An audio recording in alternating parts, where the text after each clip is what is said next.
सिद्धिभ्यः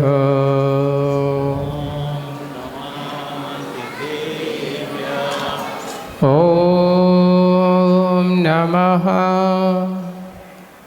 सिद्धिभ्यः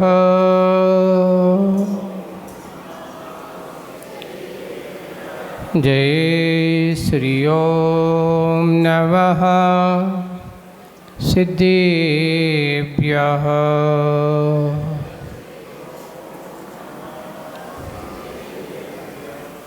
गुरुवापन्तनो नित्यं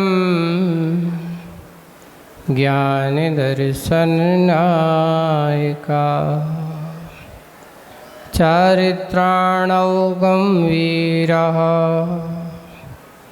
मोक्षमारोपदेशिका। बोलो शासनिक भगवान महावीर स्वामी की।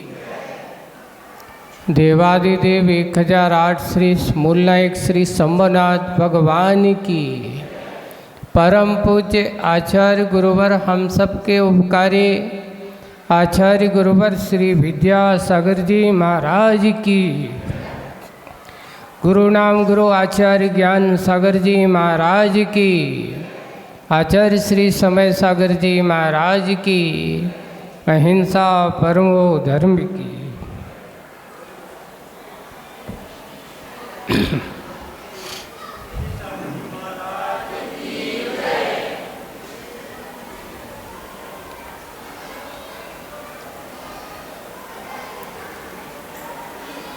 एक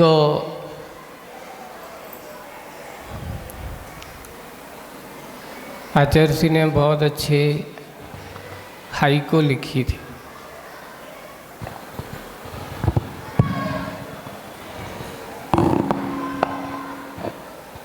कि क्या बच्चे लोग जाकर के कोई ऊपर जाओ बच्चों को।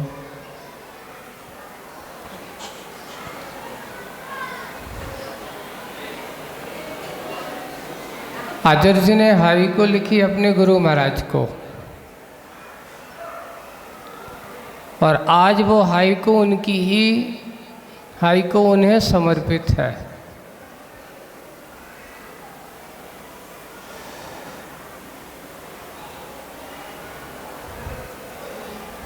लिखा है, गुरु कृपा से बांसुरी बना, मैं तो ठेठ बांस था। मैं तो ठेठ बांस था। अब आप लोग सीधा सीधा अर्थ उसमें समझ लेना। गुरु की कृपा से ज्ञान सागर जी के बारे में आचार्य जी कहते थे, भैया तुम लोगों को तो सब कुछ मिला, हमारे लिए तो उन ज्ञान सागर, हम तो तुम लोग तो पढ़े लिखे आए, और हम जहाँ से आए थे गुरु जी के पास,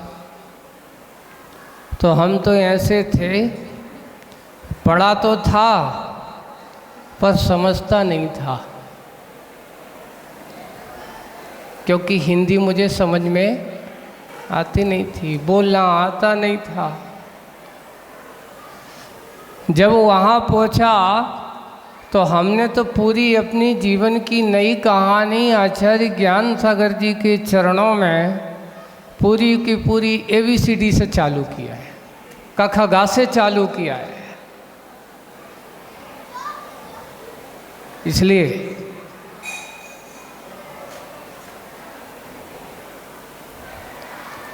आचार्य जी ने जो वो सुनाया और सुना करके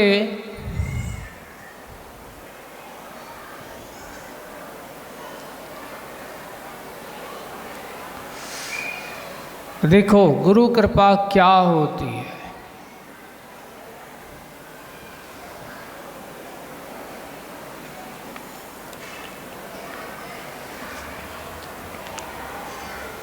गुरु कैसे शिल्पी होते हैं।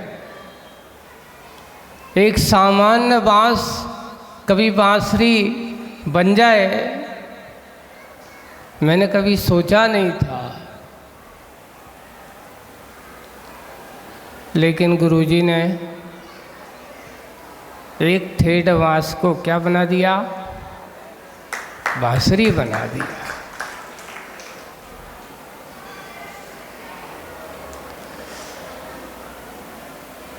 जब कुंडलपुर में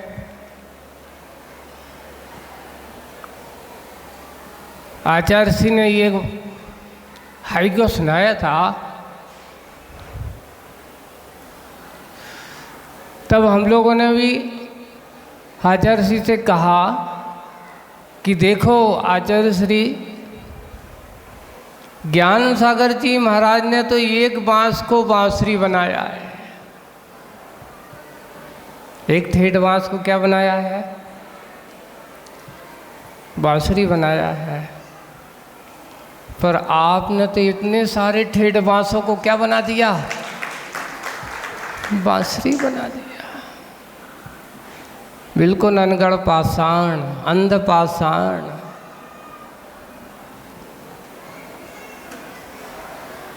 तराश तराश करके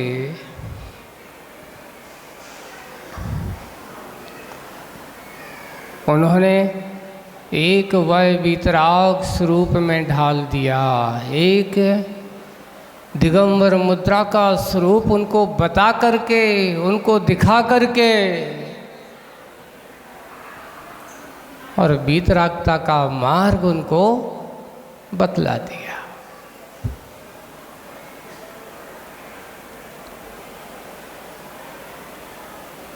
आज भले ही इंद्रभूति को गुरु महाराज मिले, वो एक इंद्रभूति का जीव का, उस भगवान महावीर का अतिशय था कि उनको गुरु मिलन का संयोग हुआ, इसलिए आज की ये गुरु पूर्णिमा बनी। लेकिन हमारी गुरु पूर्णिमा भी हमारे अपने गुरु के मिलन से, उन गुरु महाराज की कृपा से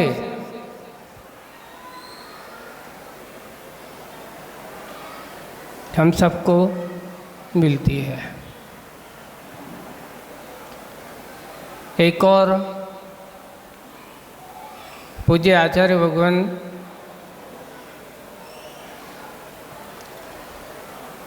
एक बहुत अच्छी बात कहते हैं कि साधु का जीवन जो है सजग तो होता ही है, सावधान तो होता ही है, लेकिन साथ साथ में एक प्रहरी भी होता है। वो कहीं कोई भटक तो नहीं रहा, कहीं कोई विषय कसायों के इस जंगल में कोई दुखी तो नहीं हो रहा। वे गुरु महाराज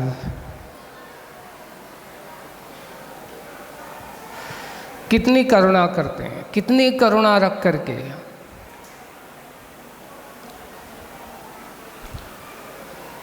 कैसे उन भव्य जीवों को उनके उस दुख के जाल से निकाल लेते हैं, उन्हें सही मार्ग बता देते हैं। और जब वह निकल करके आता है तो वह अपने आप को धन्य समझता है कि आज तो मेरे सारे दुखों को निकालने के अगर किसी को सारा श्रेय जाता है तो वो तो हमारे पूज्य गुरु भगवंत को ही जाता है। सारा का सारा उनके ऊपर ही सब कुछ है। आज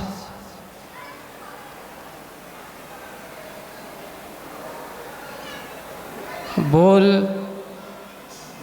ला गुरु जी के बारे में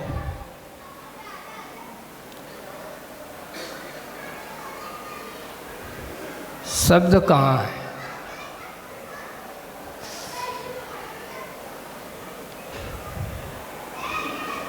पर गुरु महिमा को कभी भूलना मत,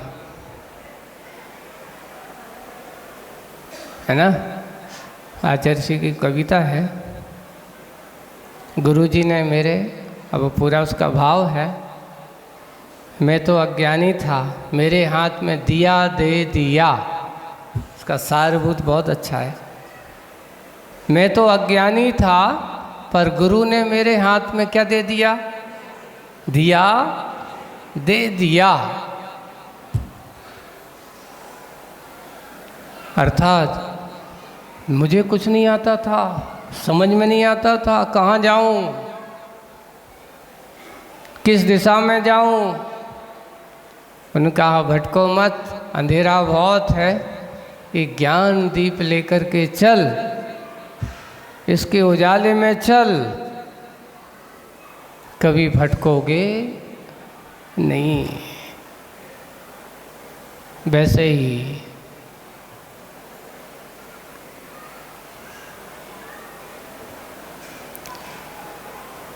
बंधु, अगर अपनी भटकन अपने जीवन में है तो कहीं ना कहीं हम ज्ञान के अभाव में के कारण से है, समीचीन प्रकाश के अभाव के कारण से है। उस भटकन को मिटाना है तो सबसे पहले अपने जीवन में गुरु को स्थान दो। सुबह उठती है, सुबह सोकर के उठते हो तो सबसे पहला हमारा होना चाहिए कि जैसे भगवंत हैं, और भगवंत के बाद अगर किसी का नंबर आए तो तस्मै श्री गुरुवे नमः, उनको नमस्कार पहले होना चाहिए, उनका स्मरण पहले होना चाहिए। अगर आप अपने हृदय में गुरु को स्थान देते हो तो समझ लेना वे गुरु महाराज भी आपके ऊपर कृपा अवश्य करते हैं। अभी ब्रह्मचारी जी बोल रहे थे कि देखो भाग्यशाली और सौभाग्यशाली है, जो बात कही थी ना, आप लोग भाग्यशाली तो हो ही, लेकिन सौभाग्यशाली बनने का क्या अवसर आ रहा है। ऐसे ही एक बहुत अच्छा प्रसंग आता है कि एक वो भक्त होता है जो गुरु को याद करता है, गुरु का स्मरण से अपने जीवन का सारा काम करता है।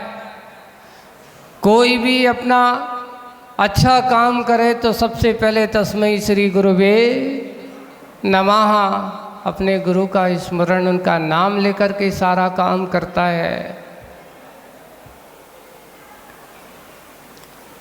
लेकिन वे बिरले पुण्यशाली होते हैं,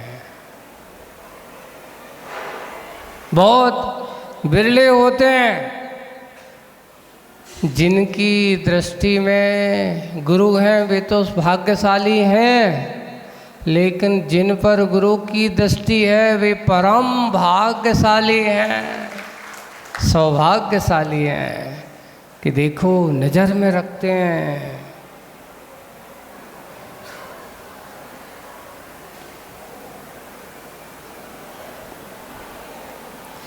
दूर होकर के भी वे अपने पास रखते हैं। इसलिए सौभाग्यशाली तो हो, लेकिन परम सौभाग्यशाली बनना है तो करना क्या होगा बताओ? हमें ऐसा पुरुषार्थ कुछ करना होगा कि आपको गुरु अपनी दृष्टि में रखें, याद रखें, है ना। इसलिए कुछ ना कुछ ऐसा करके, आपकी धन संपत्ति अपनी जगह है, लेकिन बंधुओं ये दुनिया में सबसे बड़ी अगर कोई संपत्ति है, मैं बार बार जहाँ भी जाता हूँ एक ही बात कहता हूँ, अपने यहाँ पूर्व आचार्यों ने और सूत्रों में जिनवाणी में एक ही कहा कि दुनिया में जिन गुण संपत्ति से बड़ी दूसरी कोई संपत्ति नहीं है, गुरु की कृपा दृष्टि से बड़ी कोई दूसरी संपत्ति नहीं है। अगर तुम्हारे पास जिनेंद्र भगवान के प्रति आस्था और गुरु के प्रति अपनी आस्था और तुम्हारे ऊपर गुरु की कृपा अगर बनी है तो ये गुरु की कृपा अपने जीवन को धन्य तो करती ही है, ना जाने कितने भाव सुधार देती है। आज ये गुरु पूर्णिमा महोत्सव हम सबके जीवन को यही होना चाहिए। सो तो हो, सोना तो आपका जीवन भर से लगा है, अनादिकाल से हम सोते चले आ रहे हैं। ये भाव जो मिलता है, बार बार मौका मिलता है मनुष्य पर्याय में, जागने के लिए मौका मिलता है, सोने के लिए नहीं मिलता है। ये समय सोने सा है, सोने का नहीं है। ये समय कैसा है? सोने सा है, पर सोने के लिए नहीं है। स्वर्ण अवसर है, ऐसे अवसर को हम कभी गंवाए ना, ऐसे अवसर को हम कभी चूके ना। मौका मिला है तो मौके का अवसर लें, मौके का फायदा लें। अगर ये अवसर एक बार हाथ से चूक गया तो बंधुओं पुनः मिलेगा कोई भरोसा। इस बार तलवाड़ा वालों को चतुर्मास मिल रहा है, तो क्या अगली बार भी मिलेगा? मौका है तो क्या करना चाहिए? अवसर का लाभ लेना चाहिए। कल का भरोसा नहीं, अगले वर्ष का भरोसे मत सोचना कि इस साल नहीं अगले साल करवाएंगे, इस साल होगा। अरे जो मिलता है सामने वाला ज्ञानी वही जो आज की सोचता हो, और अज्ञानी कहता कल देखेंगे।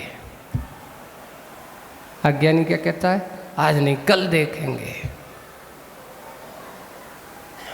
और जो कल्प के भरोसे बैठा हो वो कभी कुछ नहीं कर सकता है। इसलिए हमारे गुरु मुझे कहे, सीख गुरु जल्दी कर ले, है ना? क्योंकि एक बार ये मौका मिला और अगर तुमने छोड़ दिया तो पुनः अवसर मिलेगा कोई भरोसा। और पहली बात अवसर भी मिले, एक और अजर्सी कहते कोई भरोसा नहीं है। आज आपको जो भाव हो रहे हों तो वो भाव का अवसर बना लो। कल की सोचोगे तो पछताओगे, क्योंकि कल वो भाव हों कोई ज़रूरी नहीं है। कोई परिणाम हो कोई वो ज़रूरी नहीं है। इसलिए त्याग और वैराग्य के क्षेत्र में जिस समय जो परिणाम होते हैं उस समय हमें उस कार्य को कर लेना चाहिए। कल का भरोसा नहीं है कि कल ना जाने कौन सी विषय की आंधी में तेरे मन के ऊपर सवार हो जाए और तू जा कर के क्या करेगा? उसमें भटक जाएगा। अपने आप को स्वर्ण बनाने की ज़रूरत है। करना क्या है? पूज्य आचार्य जी का एक छोटा सा उदाहरण देते हम। एक बार पूज्य आचार्य जी ने कहा, बहुत अच्छी उस छोटी सी कहानी को आचार्य जी तो बड़ी विस्तार में कर देते थे, पूरा प्रवचन भी हो जाता था।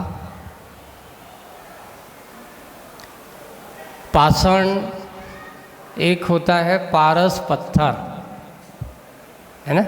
पारस पत्थर की विशेषता क्या होती है? अगर उस पारस पत्थर के संयोग में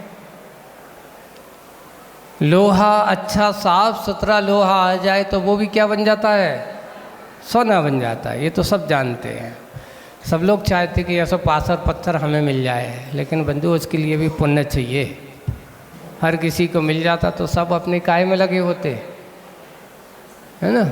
सब स्वर्णदार होते, स्वर्णकार होते, सोनेदार होते, सब चाहे, लेकिन सब किसी को नहीं मिलता।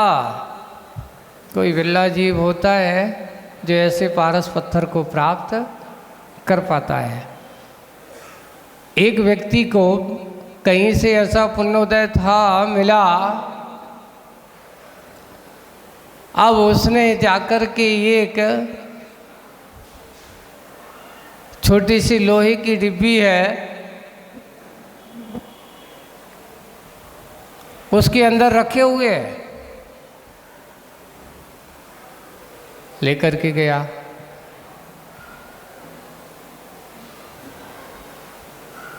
और जाकर के सामने वाले को दिखाया शिक्षा के रूप में। बोले कि क्या है? बोले कि पारस पत्थर है। क्या करता है? बोले कि लोहे को सोना बनाता है। तो बुद्ध आश्चर्य में देख रहा है, कैसे कैसे कह रहे हो आप? जिसमें रखा है वो तो सोने की नहीं बनी। वो कह रहे ये पारस पत्थर है। काय में रखा है बताओ? लोहे की डिब्बी में। ओ, आपने कुछ झूठ बोल रहा है। बोले कुछ झूठ तो नहीं बोल रहा हूँ, है तो सही, लेकिन कारण क्या है, क्यों नहीं बना? हुआ ये कि वो पारस पत्थर एक अच्छे से लाल से कागज में, जैसे अपन कहते हैं ना, वो लाल वाला कागज आता है ना ज्वेलरी वालों के, उसमें रहता है, उसके अंदर रखा है और उसमें लिपटा हुआ है। वो किस में रख दिया? पर एक छोटा सा लाल कागज, एक छोटा सा लाल कागज, सोचिए कि एक उस सोने की डिब्बी बनने में उसके लिए बाधक कारण बन रहा है। इस लोहे की डिब्बी, सोने की डिब्बी नहीं बन पा रही है। अब आप लोग भी सोचना, आपके पास भी ऐसे ही पारस पत्थर तो है। तुम्हारी आत्मा पारस पत्थर से कम नहीं है।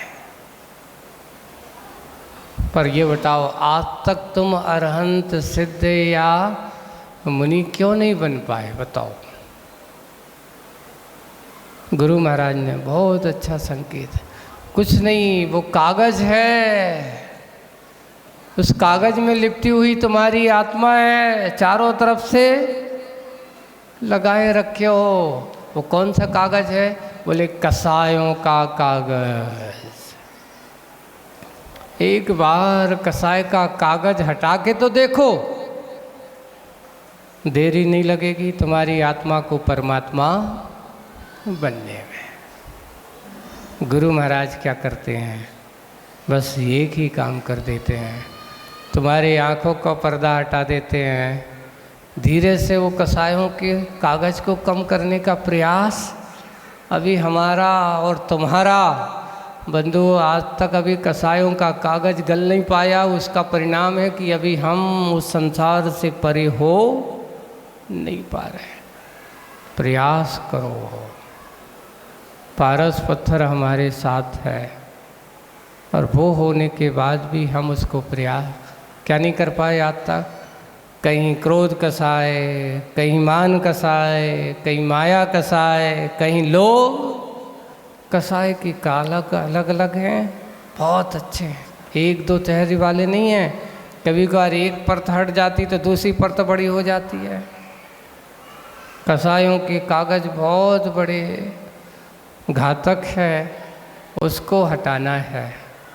चतुर्मास में आज कौन का कितना क्या होगा, कैसा होगा, देखिए।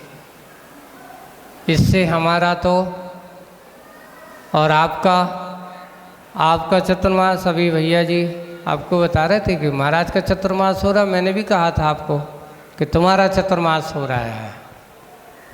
महाराज तो कहीं भी रहते, वहाँ रह कर के अपने धर्म ध्यान कर लेते। महाराज का चतुर्मास करने का उद्देश्य आज मध्याह्न काल में मैं बताऊंगा क्या है, लेकिन इतना ही है कि सही बात तो महाराजों का संयोग पाकर के श्रावकों के सही चतुर्मास होते हैं।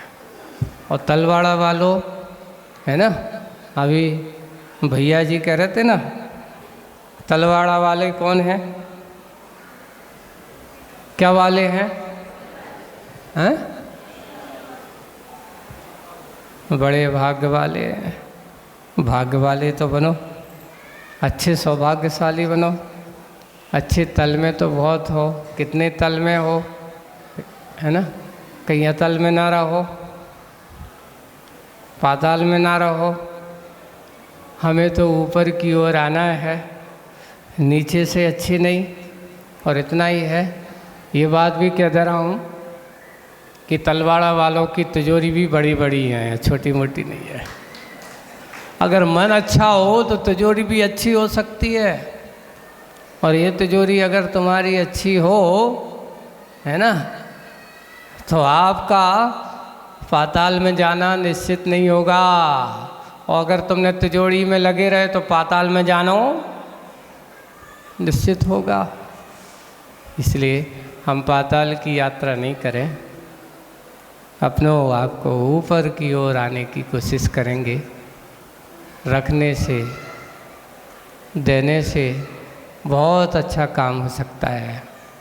आज हम सब पूज्य आचार्य भगवान के गुरु महाराज के बारे में कहने जाते हैं तो कह नहीं पाता हूँ, बोल नहीं पाता हूँ। उनकी तो बढ़िया तलय है, उनके पास उनके बारे में कहने के लिए मेरे पास शब्द कहते चले जाओ।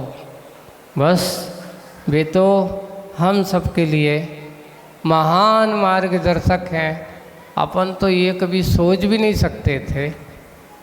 आचार्य जी तो कहते ठेठ बाँस थे, तो हम लोगों ने उस समय क्या कहा था, आचार्य जी आप तो ठेठ बाँस थे, हम तो लोग तो टेढ़े बाँस थे। कैसे थे? अब टेढ़े बाँस को बाँसुरी बना के बताओ, बनाना संभव है? हम लोग ऐसे टेढ़े बाँसों को आपने सीधे करके और खोल खोल करके आपने क्या कर दिया, बाँसुरी बना दिया। आज इतने लायक बना दिया कि जो मैं इतना बोल सकूं, इतना समझ सकूं, इतना कुछ कर सकूं। ये कहलाती है गुरु कृपा। हम अपने जीवन में ऐसे गुरु कृपा के पात्र बनने की कोशिश करें। यही हमारी सही गुरु पूर्णिमा बनाने का अवसर होगा। इसलिए नीतिकारों ने लिखा है कि जो भव्य की आंखें खोल दें, अज्ञान का पर्दा हटा करके ज्ञान का प्रकाश जो भर दें, वो हमारे सच्चे गुरु होते हैं। हम ऐसे गुरु के चरणों में बारंबार नमस्कार करते हुए भगवान से यही कामना करते हैं कि हे भगवान, ऐसी गुरु कृपा का सहयोग हमारे जीवन में सदा बना रहे। ऐसे गुरुओं की कृपा को हम हमेशा दिगदिगांत तक याद करते हुए, स्मरण में रखते हुए अपने मार्ग पर चलते रहें। क्योंकि गुरु कृपा को किसी चीज़ों से चुकाया नहीं जाता, गुरु कृपा से तो अपने जीवन का कल्याण किया जाता है। तुम कहो कि इसके कोई मोल भाव होता हो, इसका कोई धन संपत्ति से चुकाना होता हो, कभी नहीं चुका सकते। ऐसी गुरु कृपा हम सब पर बनी है, बनना ही नहीं है तो प्रयास करना, उसको हम गुरु कृपा के पात्र बने। सबके अंदर ऐसे ही भाव, इसी भावना के साथ बोलिए परम पूज्य आचार्य गुरुवर श्री विद्यासागर जी महाराज।